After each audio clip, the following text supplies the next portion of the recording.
Sie alle heute Nachmittag zu einer sehr interessanten Vortragsveranstaltung einladen und begrüßen. Wir haben zwei Teile. Der erste Teil ist ein englischer Kurse und wir haben einmal den Dr. Kattou vom Socio Brain Center in Zypern, der über die verschiedenen Möglichkeiten der Neuromodulation sprechen wird, hier im speziellen Fall auch bei Krebs. Und als zweiten Richter haben wir den Dr. Simon Yu aus Saint-Louis, der über die Möglichkeiten der Anthelmitika-Therapie bei Krebs sprechen wird. Und der zweite Teil des Nachmittags wird von der Hyperthermie-Gesellschaft bestritten. Zunächst zu Dr. Kattou. Er wird begleitet bei Fragen von Dr. Retzek. Liebe Retzek, bitte mal aufstehen.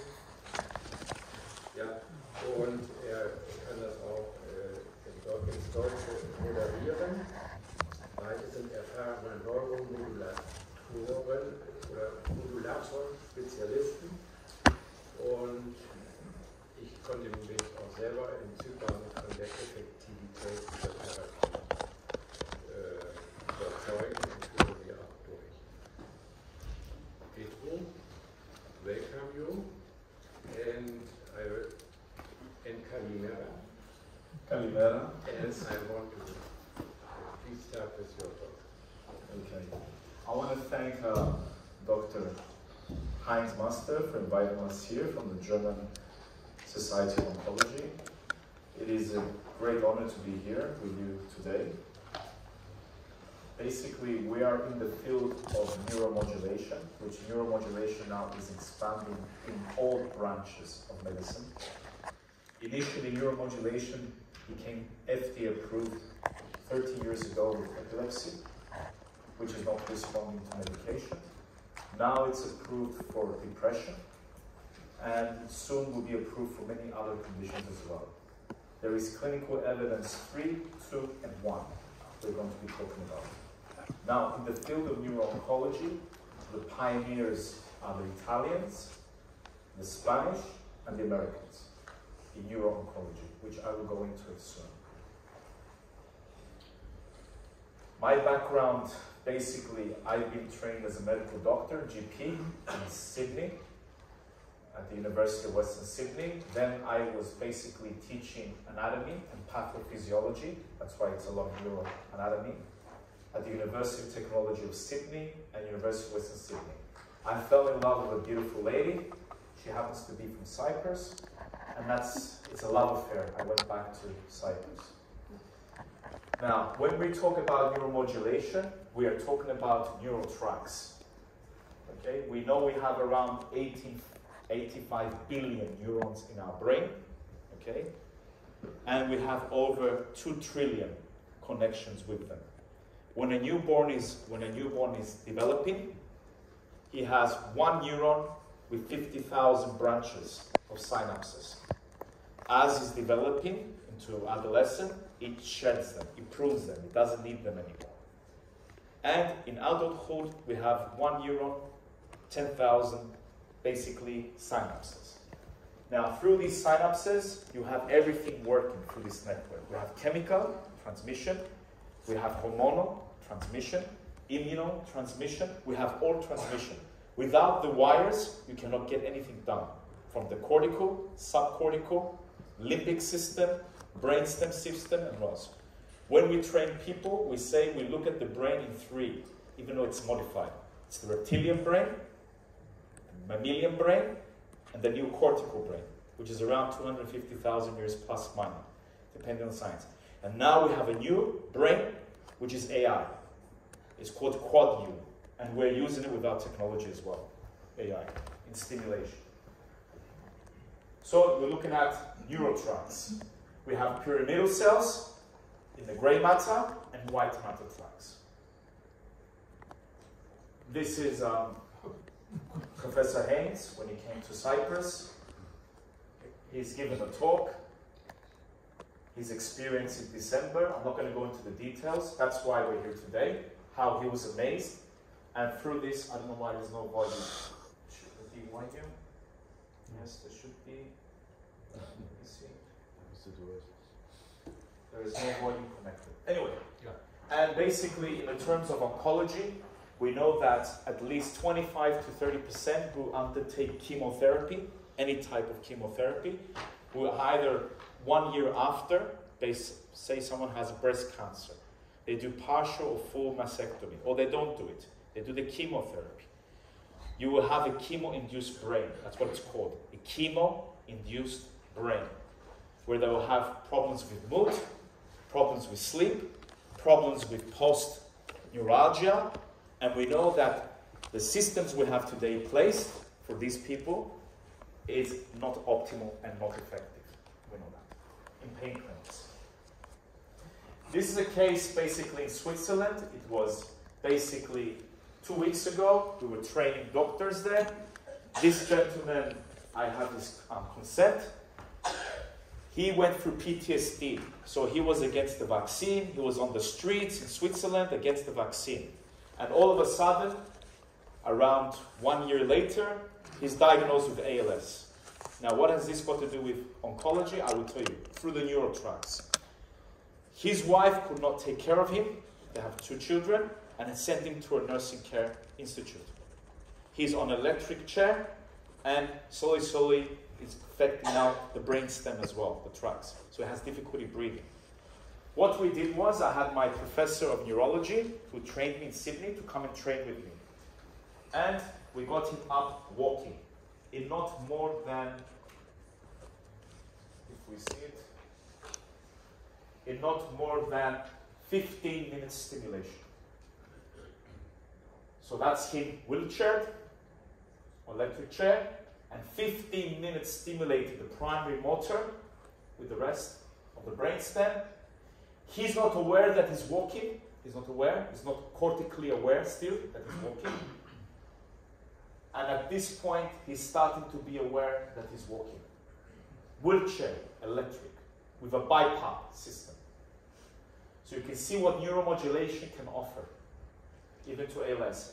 And this product we use, it's the only randomized controlled study using this technology. We use Neuronica, that the patient survives 7 years, not 2.5 years. Measuring neurofilaments. Okay.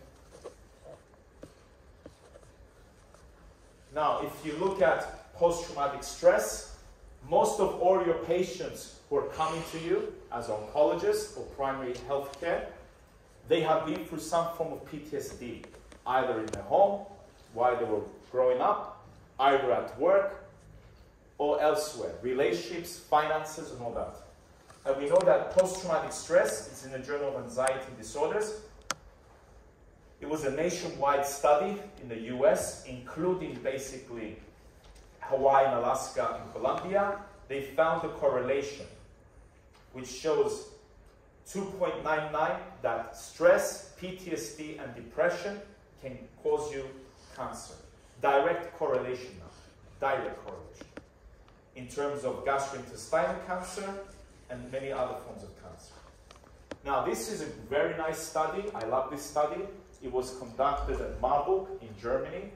It was the biggest study until today. Over 233,000 patients in Germany. And what they did was, through this study, they did a retrospective study on these patients, trying to find if there is a direct correlation between depression and cancer. And yes, there is. If you look at the stats, 10 to 39% increased risk on any type of cancer, just by suffering with left cortical dysfunction. Depression is always on the left side. Addiction, gambling, ADD, ADHD is on the right side. When you train with us, we'll get into those details. Okay? So, do patients with depression have a higher risk of cancer? Yes, they do. It was a study conducted in Germany, and it was 3% of all office-based physicians. So it was a big study using 3% of German physicians in the study. And they found there was a direct correlation between depression and cancer, especially cancer of the lungs, cancer of the GI, breast, and urinary. I'm sorry, there is no volume. but I don't know why I don't have volume today. He has to put it up. There's someone. Can someone put the volume up? No. So there's no volume? No. I can prepare. I didn't know you need. Yes, I do need volume. Of course. This is Germany. We need volume. Germans make good cars, good sounds, good technology. Boss, I have it in my house. So basically, it's from Israeli business, and it shows that the soldiers right now, because they're under constant conflict, they're reporting high PTSD, and Israelis are the #1 in the world, according to population, in what type of cancer? Lymphoma.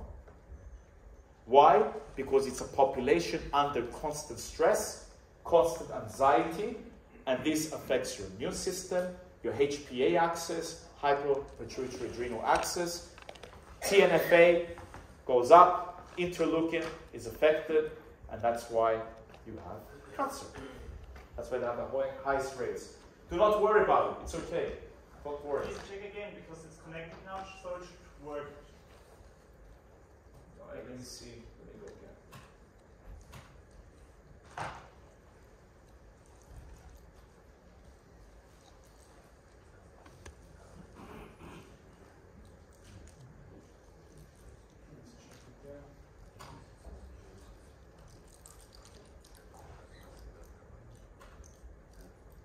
No, it's not working. Doesn't matter. We don't need volume. Just like Uranus. Don't worry. Okay. 1 in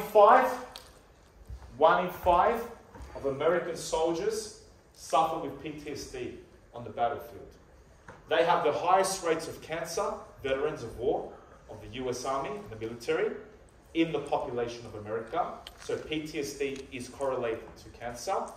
And the highest rates of ALS, an autoimmune condition, are US veterans. Just to know that in the population. 70% of ALS diagnoses are made by veterans. Okay?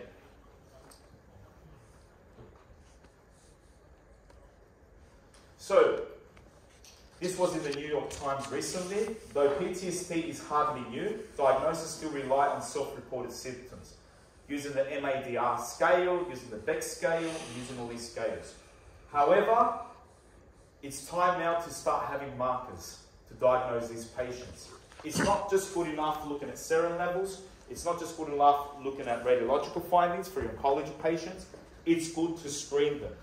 What is the depression scale? What is the anxiety scale? What is Pittsburgh sleep? Are they sleeping at night? Do you have refreshed sleep? Do they have not refreshed sleep? Is the lymphatic system in the central nervous system working at night? G-lymph, very important for Alzheimer's and dementia as well. Now, look at this one. This is a 23-year-old male, control. Look at his brain, nice and healthy. Look at the cortices, where the meninges are. Frontal lobe, look at the ventricles. Look at the hippocampus. Very nice. And look at this one. 32-year-old with PTSD. Look at the hippocampus. Already has dementia. This is my patient, just to know that. Has dementia, PTSD. Rose up in foster care, was abused by his parental so-called guardian, and all the rest. So PTSD plays a major role in cancer. At Sozo Brain Center, we do have a specific unit for oncology, for pain. These are just the tracks we use.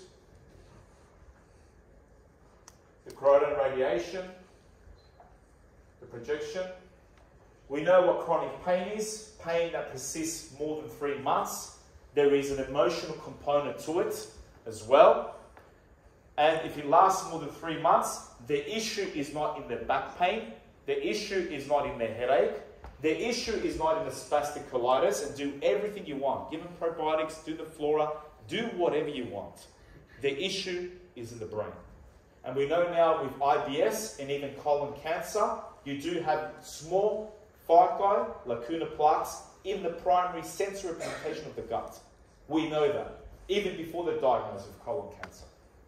Okay, so everything is in the brain. Very important, these are the chemicals that come from our brain. We've got serotonin. The serotonin is the giving chemical. I feel complete. Okay? The dopamine is everything I do alone. I eat my chocolates alone. I do my addictions alone. My gamblings alone. Cheating on my wife, my partner alone. It's the dopamine. Okay? Endorphins, cuddle, security, and enkephalines. 1 in 5 Europeans suffer with chronic pain. That's a stat. 1 in 5 European citizens right now are suffering with chronic pain. And that's not a joke anymore. You've got different types of pain. Primary pain. So you have an injury, you've got a noxious stimuli, and that's a primary pain. Then you've got chronic pain coming from cancer. You might have a tumour. It's an apical or Pancoast tumour hitting onto the brachial plexus, and all of a sudden they've got pain until it's diagnosed. Or primary bone tumour. Post-surgical pain, different types of pain. As we know with pain, you have a noxious stimulus on the nerve endings, alpha beta, C fibers, alpha delta. It goes all the way through the afferences, dorsal root ganglia, dorsal horn, interneuron, and from there it goes all the way through the spinothalamo tracts. What happens here in the brainstem, which all reptiles have as well, is called the PAG. It's the amplifier. It's called the periaqueduct grey matter. Before it comes to your conscious, the pain, before it comes to your conscious, it goes through the amygdala, the fear centers. It goes up to the insula, subthalamic. Then it goes up to the prefrontal cortex. Then it goes to the anterior cingulate cortex, which is very important when it comes to chronic pain. And then it goes primary sensory. Now you're aware of it. Until then, you weren't aware of it. And it's the meaning you give to pain as well. Imagine diagnosing someone with cancer. He's 40 years old. He's got his loans, he's got a kid, he's got his family, his career's going well. What's going on in his brain? The representation. Over a period of time, people with chronic pain, you get peripheral sensitization, and then you get central sensitization. And everything becomes hyperalgesia, just like fibromyalgia. Okay? It's winding up. We call it summation. In Greek, summation is mixing everything together. Now, these are functional MRIs, some of depression. Look at the frontal cortex. It's looking at the metabolism of the brain. This is chronic pain. Someone who's got chronic pain, but they've been to all the specialists and they can't find anything organic to treat. They've done all the treatments, all the protocols. And this is someone with healthy control. Look at the frontal cortex. Look how beautiful it's working. Rational brain. People today with their iPhones and their smartphones, they're not using any more IQ. They're using EQ. And now with AI, God's sake, it's called Generation Z. Get ready for it. And you see the cancer rates spiking up all the time. And good luck treating with your protocols if you're not going to get the brain involved, the central nervous system. So you can have someone with severe disc bulge and not have pain. You can have someone with mild disc bulge and have pain. And you can have someone with cancer, stage 4 cancer, and he's not even aware he's got pain. And by the time he's diagnosed, it's too late because the brain is not aware of it.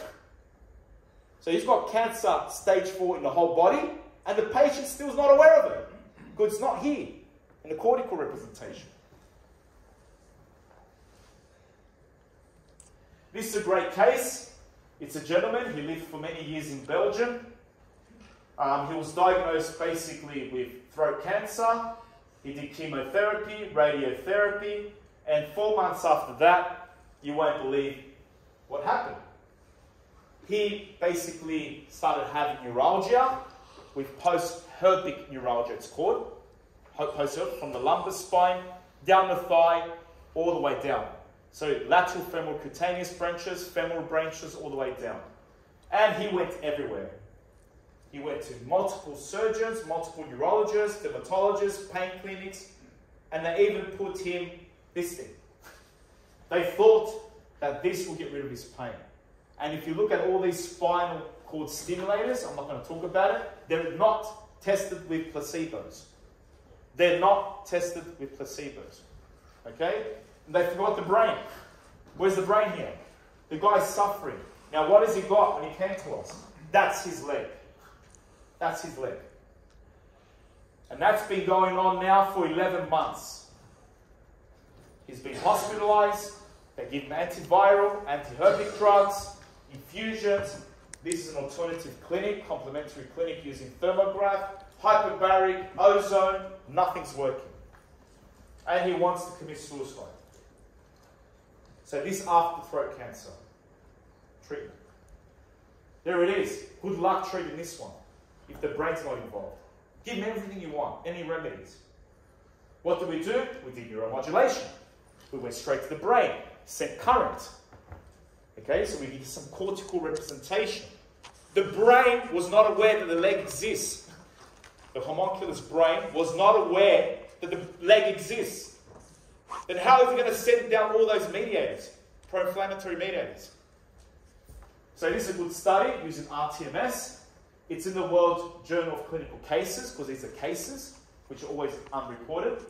And if you look at all the bars, you have a major improvement.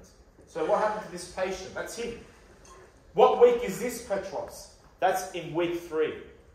Week 3.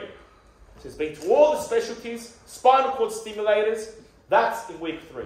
No drugs, nothing through the mouth, just stimulating the central nervous system and knowing how to do tests, where to stimulate and how to stimulate. And that's it now. He's still got pain. Rene was in our clinic recently. He still has pain, but he's not in a wheelchair. No wheelchair. The guy's walking. Still has sensitization, but no more suicidal, speaking, happy, and he's great. Okay? So that's the power of NIBS, non-invasive brain stimulation. Let's go to complex regional pain syndrome. Why am I going to say that? The brain is creating the pain. The brain is creating the pain. The brain stem controls what? Everything, just like reptiles. It controls your heart rate, your breathing, your GIT, your vasomotor control. It controls everything, that reptilian brain. And that's where your pacemaker is. That is where your pacemaker is. If you have a coma patient in the brainstem. And where is consciousness found? Does everyone know where consciousness is found? Everyone talks about consciousness. And I hear all these theories. We were in a great group with Harvard professors and Stanford professors in Barcelona at the LabStar. We had discussions for 3 days what consciousness is. You know what it is, huh? The claustrum. Good. The claustrum of the brain. It's in the midbrain. So here we go. You've got 2 types, reflex sympathetic dystrophy or complex regional pain. So what's happening now? These are your cancer patients after chemo. That's what's happening to them. Look at that. There's no limbic representation. The brain does not know where their limbs are anymore, or their hands are, or the stomach is. So how are you going to send those mediators by the mouth or infusions? It's not going to work. Why do you put a Band-Aid? For platelets to go? No. It's for the brain to know, here I am. Mechanoreception, proprioception. So what's happening? Central sensitization. Genetic changing. Which is the most important that protects you against cancer? P53. P53. Why do elephants don't have the cancer rates we have? P53. That's what protects genomine. And can we target that? Yes, we can. And we know where to target it now. To activate it. Sympathetic flow. Constant sympathetic flow. HPA axis. They're depressed. They're shocked. The doctors tell them you've got 3 years to live. The neurosurgeon. The physio. It's just haywire in their brain. Okay? Look at inflammation. Peripheral. Interleukin factors are. Tumor necrotic factors are. Bradykinin. They can't sleep at night.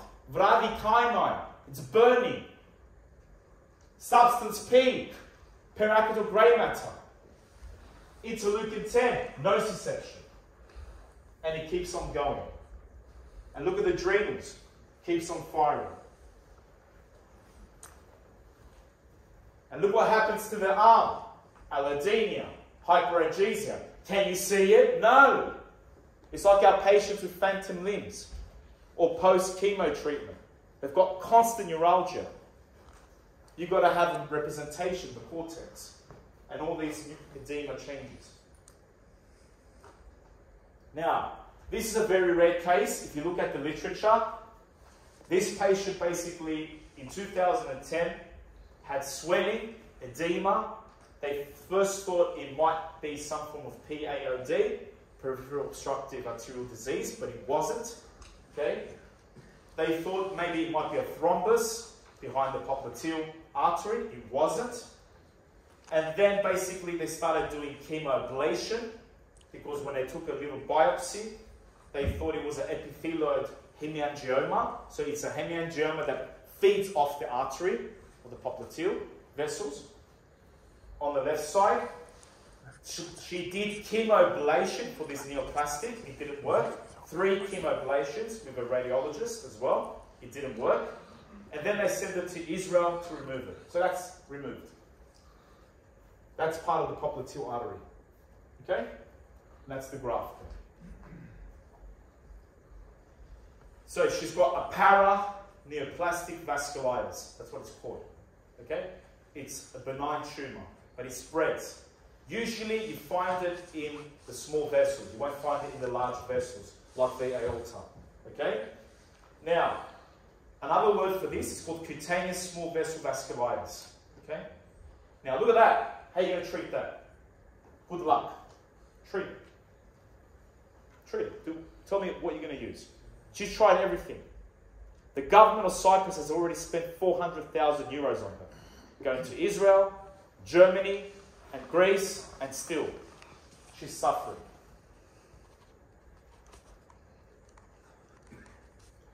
As we know with the popliteal artery, it's very important.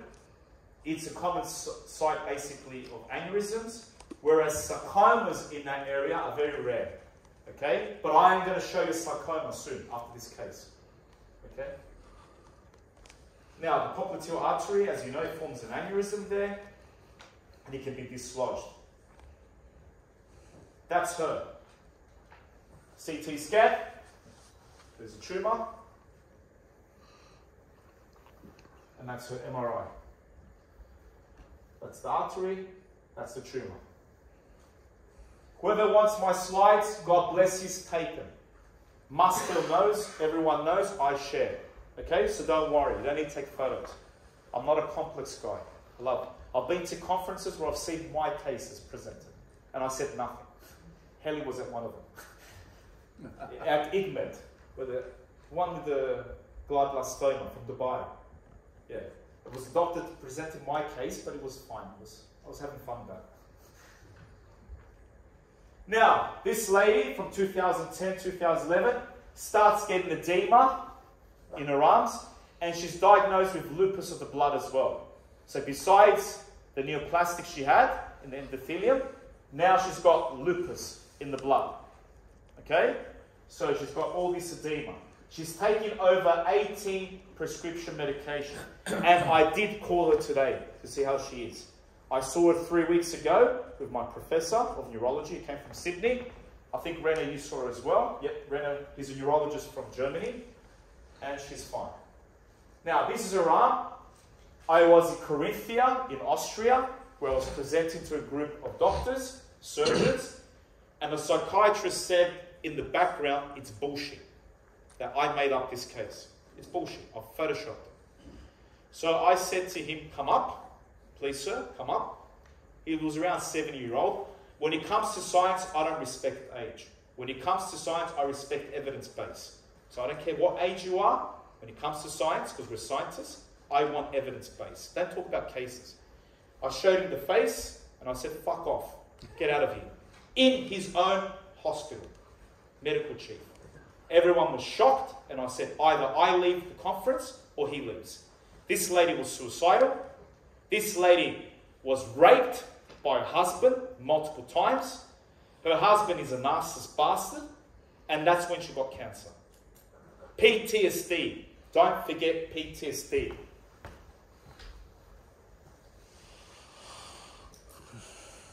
There's her files from the Ministry of Health. They're all professors saying what they've done to her. Look at her arms.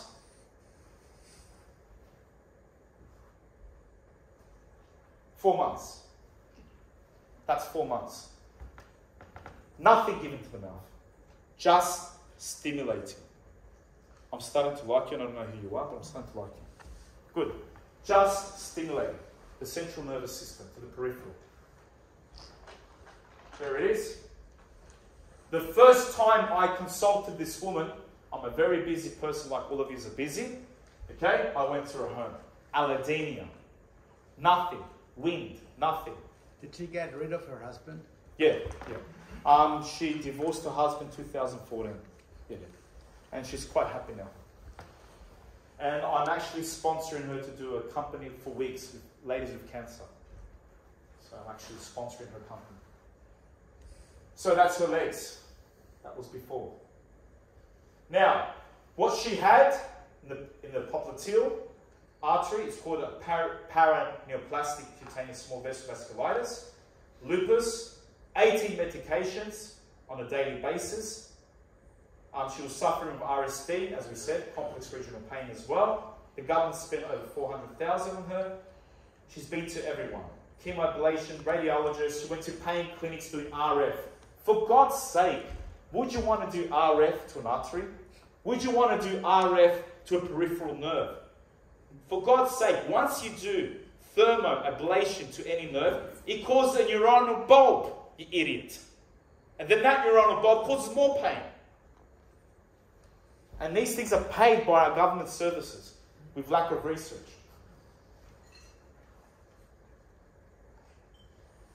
So it's very important with basically cutaneous small vessel vasculitis.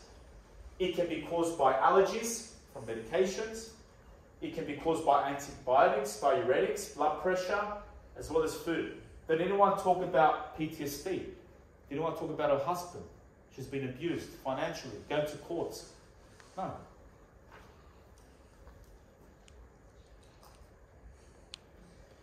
On a monthly basis, she'll be admitted to hospital before she came to SOZO, doing all these treatments for the edema. So if you want to produce histamine, antihistamine, which area of the brain do you target? Come on, let's talk about neurotransmitters now. Sorry? Which area of the brain do you target? So you naturally produce histamine, antihistamine, sorry. It's called the brainstem. Target the brainstem through a vagus stimulator. That's all you need, a vagus stimulator. You want to target the smooth muscles, vasa nervorum. Where are you going to target with the herpes? The brainstem. The brainstem controls the vasa nervorum. That's the nerves inside the endothelium of the artery and the nerve. That was her. You can have all this, okay? I'm not going to get into those details. Look at that. Look at the purpura on her arm. The vasculitis, the cutaneous. Hospital. Bandages, that's all they could do for her. And that time they did a bandage from here. She started getting lymphedema in her neck and her anterior chest.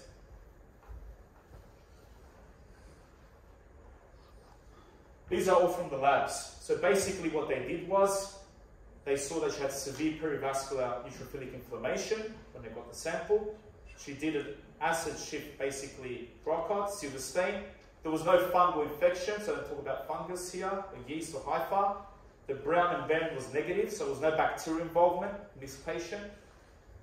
Basically, immunofluorescence, that was all negative, IgGs. And they called it a leukocytoclastic vasculitis. If you look at histopathology, this is from the actual patient. They got a biopsy. Instant biopsy, it's a biopsy punch basically, as you all know. They showed like epidermal necrosis. That's the black arrow. You can see it there. You can see the blisters in the red arrow underneath the skin, involving the derm and the blood vessels. Look at it. There it is. And that's not only here, huh? It's here, it's here, it's here.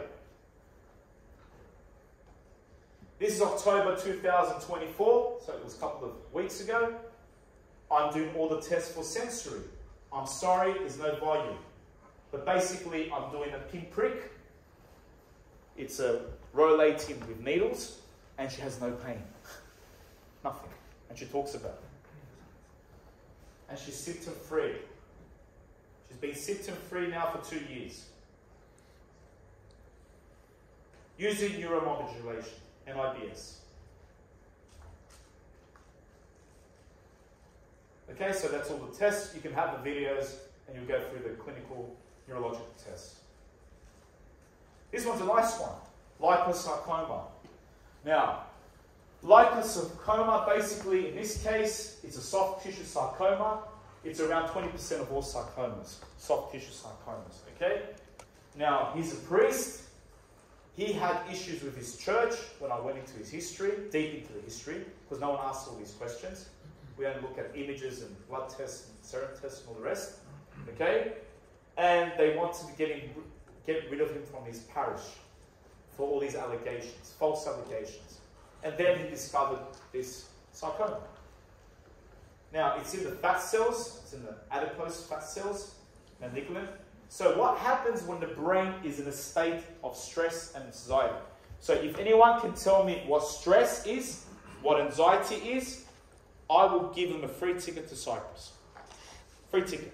Because everyone talks about stress, but no one ever knows what really stress is. So what is a stress? Anyone is free to talk. What is stress? Define me stress. You can talk physics as well, it's fine. Not just emotional, psychological. Well, it's basically an overactivation of the sympathicus, which leads to inflammatory responses all over the body. So that's the outcome of stress. Yeah. But what is stress? What is a stressor? That's what happens. The sympathetic, HPA axis, okay? This balance of sympathicus and parasympathicus. Okay. So what is stress? You didn't answer the question. Sorry. That's not the answer. What is stress? So I'm crossing the road. Something from outside that you cannot involve in your way of thinking? Almost there. Almost got the ticket. Almost. It's from outside to inside. So what is our brain designed? To predict the environment. Every mammal. It has to adapt to its environment. Either at work, house. Our son decided to say to you, Dad, I'm gay today. And all of a sudden everything changes in your spec. Dad, I don't believe in your religion. Dad, I'm leaving. Dad, I'm doing this. Okay?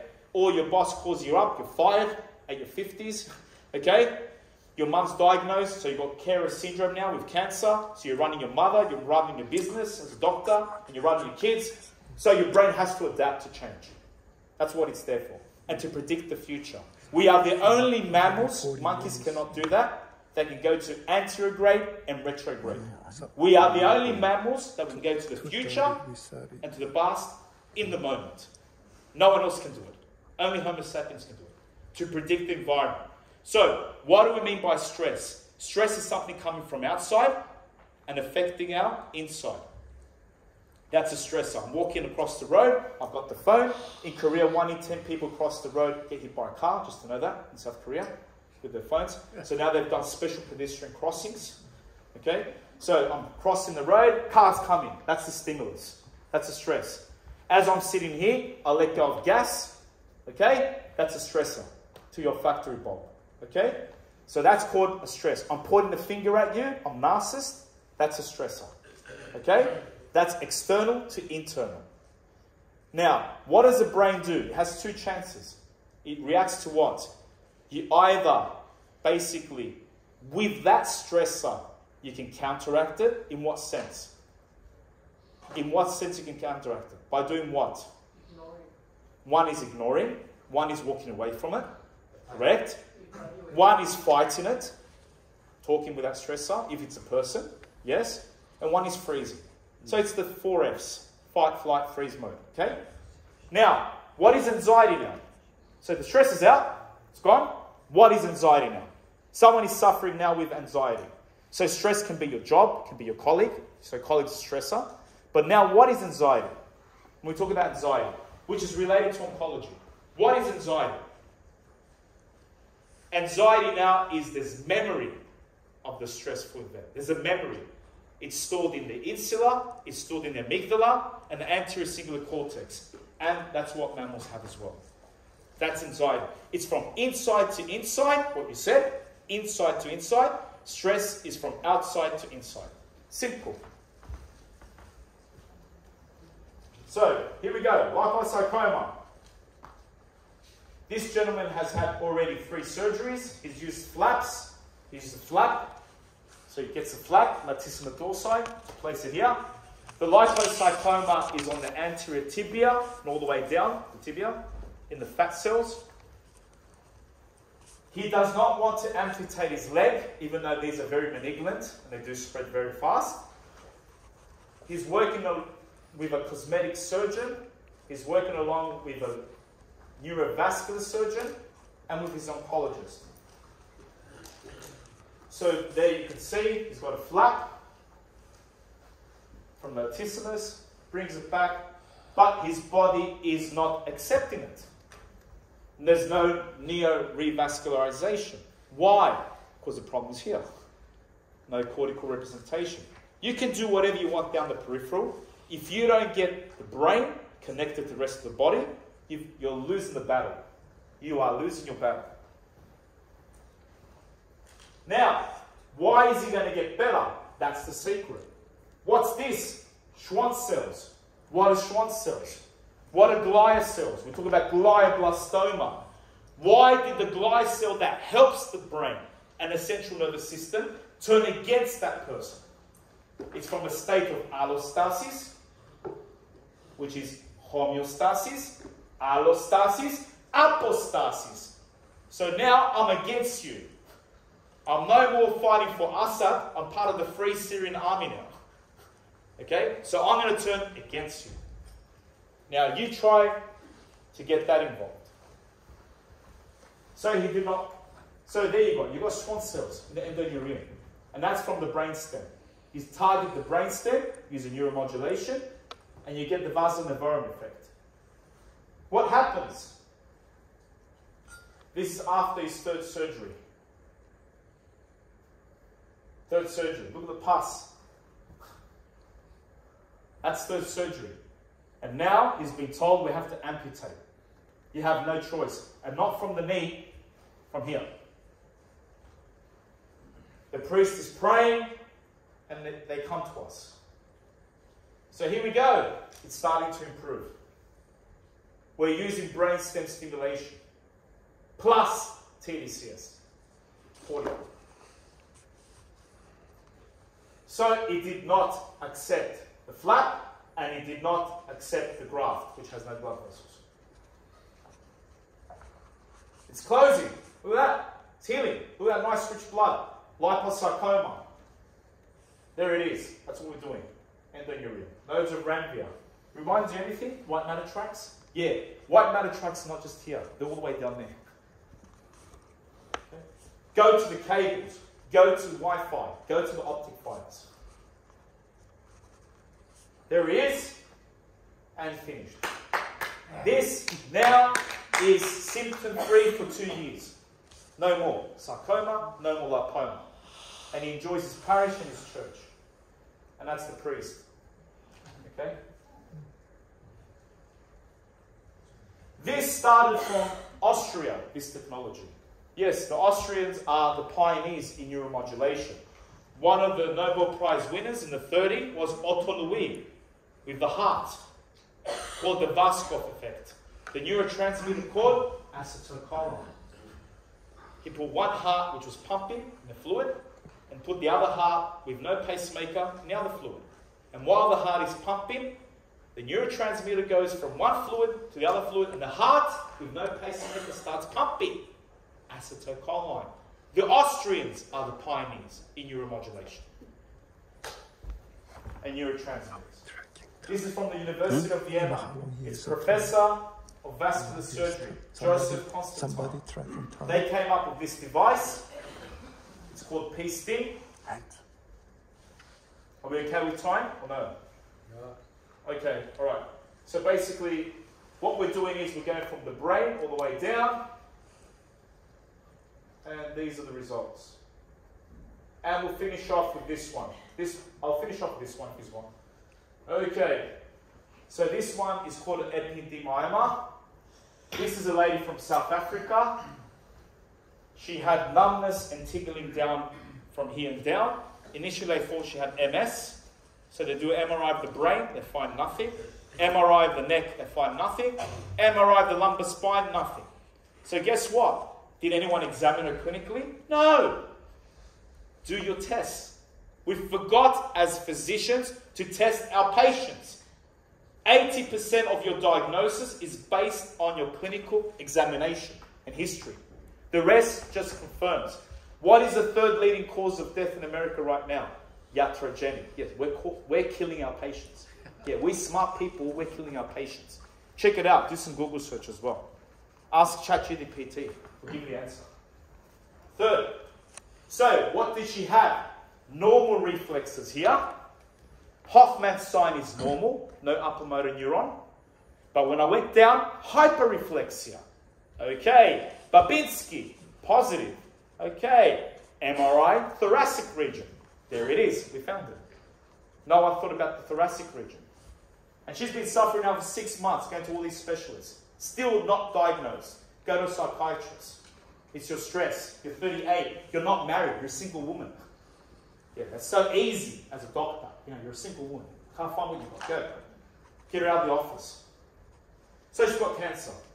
Now, these cancers, as you know, they're called neuroectodermal cancers. They're in actually spinal cord, in the central cord. They do not respond to chemo, and they do not respond to radio. If you do radiotherapy to them, they go crazy. So the only way is to remove the whole tumour.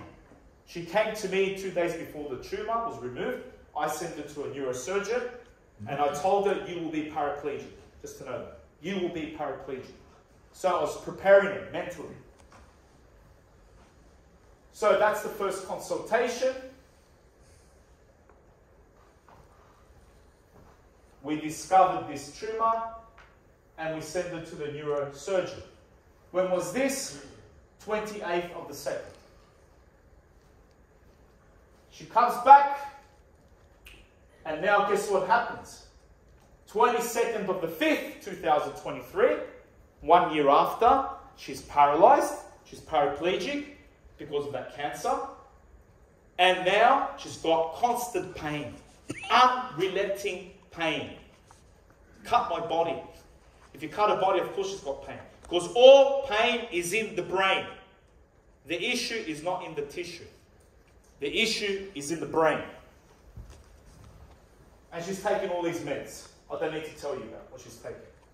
And she's been to pain clinics, Cyprus Neurological Institute, and rubbish. That's after they removed the tumour. No spinal cord. There's no spinal cord in that region of T1 down to T4, or basically C7, T1. Okay? No more spinal cord.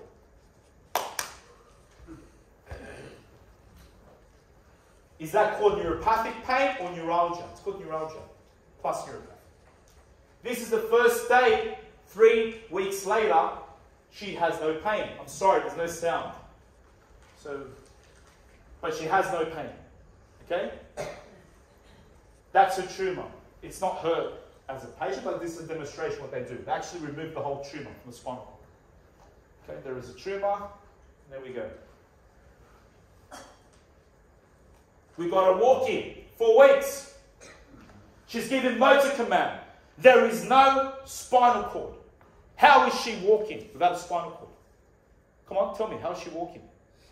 Oh, thank you very much. If you want, come and train with us. We'll tell you how to do it. There's memory. It's like a Wi-Fi connection. Just like the ALS person in Switzerland.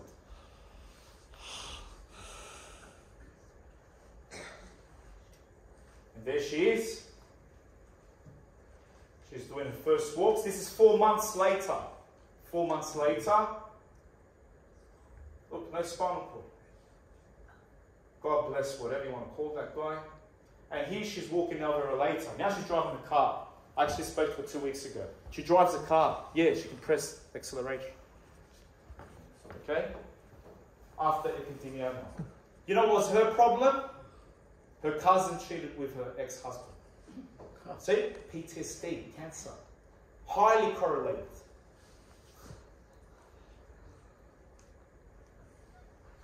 Now, we spoke about autophagy, neurotransmitters.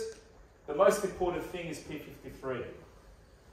Lifetime risk of cancer in elephants, less than 5%. In humans, 33 to 50% will be diagnosed with cancer. Why? Because they have 40% of this genome that protects you. It's in my presentation, I talk about it. With Stanford professors as well. Okay? Even docs get cancer. Okay, this is brain stimulation. This is when we target the brain using TVCS. We're changing the electrical field, and it's called a neurovascular coupling. Blood is going there. Okay, there it is. Neurovascular coupling. That's anode, that's cathode. Anode means positive charge. Changing the polarity, the resting membrane potential of the neurons. Now, this is from the Cancer Medicine Journal. It's a letter to the editor. Neuromodulation should be used as an anti-cancer strategy. So it's already been discussed. And guess what? The best hospitals now in the US and Australia are using neuromodulation for cancer patients. So if you guys want to be pioneers in this, jump on the train. Because it's going to be mainstream practice very soon. Mainstream practice. Okay? Just like basically reducing oxidative stress, it's anti-inflammatory and endocrine. Another one, putative non-invasive vagus nerve stimulation in cancer pathology and immunotherapy. Immunotherapy. Vagus nerve. It's in a journal of clinical oncology in tumor modulation and cancer prognosis. What is your prognosis of not to get another remission, basically metastasis, in 5 years? Use just vagus. 60%. So you can tell your patient, if you want a good prognosis, just use a vagus stimulation. 60%, you're not going to get another metastasis. That's the study. That is level 1 evidence, huh? Just to know that. Level 1 evidence. Let's go into brain tumours and we'll finish off with this. Can we reduce the tumour and the perfusion? Yes, we can, through neuromodulation. University of Siena in Italy, University of Barcelona, and Harvard University. And one of the guys and chief doctors will be at Sozo in Austria. We're doing a conference. These are all invited to come and train and learn. So here we are. This is the study. What we do is we map using EEGs. We use the MRI. Okay? We have a 3D representation. So our Sozo doctors in December will have this technology. You will have this technology. You don't have to bother about nothing. Send us the MRI, send us the imaging, and then we target. What do? We use anode and cathode. This shrinks the tumour, the primary tumour, glioblastoma or glioma, 20 to 30% per day. Per day. Per day. There they are. Shrinking the tumour. What's left after the tumour? Gliosis. Gliomata, as we know. That is the core. We work a lot with patients who have their tumour removed, and we stimulate the motor. So say you remove a tumour on the left side, in the motor, they have spasticity. What we do is, we stimulate those neurons in reserve. Mother Nature has left us reserve, just like in the war, battle, we have the reservists, and we stimulate that, and then they get control of the arm and legs. We have plenty of these patients. This is in the Journal of Neurosurgery, how you remove the tumour, it's affecting the motor and the primary sensory, and what do? We go and stimulate the neurons in reserve. Now, how many percentage of sensory neurons do you have in the primary motor, and how many motor do you have in the primary sensory? Is it just motor there? No, it's not. 30% in the primary motor is sensory, and 30% in the primary sensory is motor. So we can play with those. And I'll just show you a patient and we're done. 68-year-old. It's a glioma. It's a high grade. It's not a low grade. She's told 3 years. 2017, 2024, Yes, she's still alive. She's using brainstem, vagus, and TDCS. She was basically hemiplegia with a lot of pain, and now she's symptom-free. There we go. Look, we've targeted this area. Primary motor, primary sensory for the other side. And she's up walking, and she's happy. And this is one of the doctors we work with their patients. Very famous doctor in Tubijan, Tagajiba. That's one of his patients with meningioma. Look at this meningioma. I've never seen this in my life. That is a meningioma. It's actually moved the migrated central sulcus. Moved it all the way. Look here. It's hitting on the straight sinus. That's the sinus thing. Headaches, migraines, dizziness, ataxia. They couldn't operate in Cyprus. Every neurosurgeon said we can't operate. So she went to Tubijan, Tajabiba. That's basically the superior sagittal sinus. I'm not going to talk about the surgery. That's her surgery. That's before the surgery. There's a tumour. You can see it there with the CT scan. There it is. And that's after. You can see the ventricles. But she's still got migraines, headaches, cannot walk. After neuromodulation, 70% improvement in her neuralgia, no more falls, no more sleeping pills.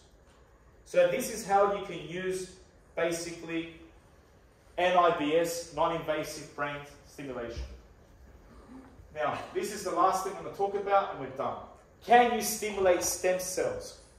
Do you need external stem cells from umbilicals, which is all rubbish anyway? It's all rubbish. They go to Latin America, they go to this other country I'm not going to talk about because we've got some political issues with them, and they waste people's money, stem cells. The only stem cells that work is the patient's own stem cells. It's called autologous. And it's bone marrow, so don't look for fat cells, all that rubbish. Now, we have a phase 3 study with one of our surgeons, Dr. William Smith. It's past phase 2 for ALS and past phase 2 for MS.